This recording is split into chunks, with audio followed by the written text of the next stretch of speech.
Guys, eto yung mga ingredients na gagamitin ko para sa sinabawang malasuge.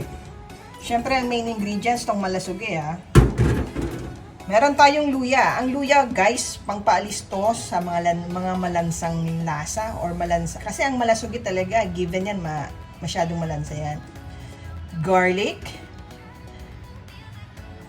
White onion, pwede ring red onion. Tomato o kamatis. At ang natural na pangpaasim natin, kalamansi. Masarap yan, guys. At ang ilalagay kong gulay, guys, eto, talbos ng kamote. Ganito kami sa probinsya. Guys, na-prep ko na yung mga ingredients na gagamitin ko. Eto na sila. Kompleto na. Then, nagpakulo na ako ng tubig. Eto na yung tubig. Eto na, guys, kulong-kulo na siya. Eto na yung time na ilalagay mo na yung malasuge. Inislice ko na siyang maliit. Kaya, eto na. Ilalagay na natin siya. Kung maluto. Guys, huwag niyong i-overcook ang malasuge kasi titigas yung laman niya. Kailangan tamang-tama lang. Isang kulo lang yan. Kumukulo na siya.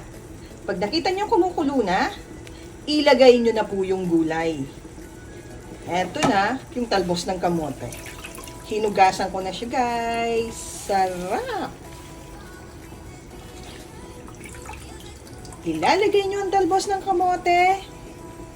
Siyempre, lalagyan nyo ng siling haba, pampabango.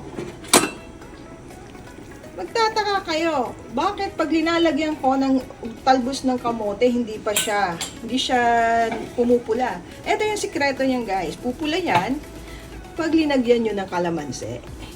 Yun! Uy, nasama yung buto. Yan, guys. Tingnan nyo. Yan. Ang sarap ng